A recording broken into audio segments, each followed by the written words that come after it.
નમસ્કાર, તમે જોઈ રહ્યા છો શિવ 24 ન્યૂઝ। દહેગામથી જીતેન્દ્ર પંડ્યાની રિપોર્ટ છે। ગાંધીનગર જિલ્લાના ઢબોડા ગામે હનુમાનજી મંદિરના સાનિધ્ય ધામમાં વર્ષ પુરાણ જન્મોત્સવ આનંદ ઉલ્લાસભેર ઉજવવામાં આવ્યો। આ વર્ષ દાદાના સાનિધ્ય ધામમાં 2000થી વધુ તેલના ડબ્બાનો અભિષેક ચડાવવામાં આવ્યો હતો।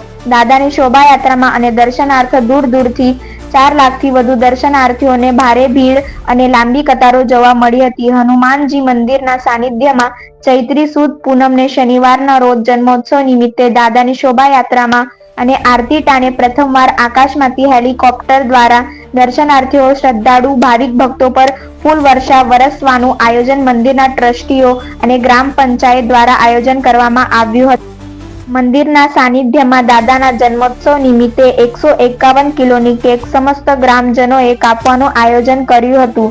ઢબોડિયા હનુમાનજી મંદિરે ઢબોડા પોલીસ અને હોમ ગાર્ડ્સના જવાનોએ કાળઝાળ ગરમીમાં ખડેપગે ઊભા રહીને ફરજ બજાવી હતી। મંદિરે દર્શન કરવા આવનારા ભક્તો માટે જમવાની વ્યવસ્થા કરવામાં આવી હતી। લાખોની મેદની ઉમટી પડતા રસ્તાઓ પરથી નીકળવું મુશ્કેલ બનતા શ્રદ્ધાળુ ભક્તોને હેરાનગતિ ભોગવવા માઇક સૂચનાઓ આપવામાં આવી હતી। દાદાનો જન્મોત્સવમાં લાખો શ્રદ્ધાળુઓએ લાભ લીધો હતો। જન્મોત્સવ શાંતિપૂર્વક સંપન્ન થયો હતો।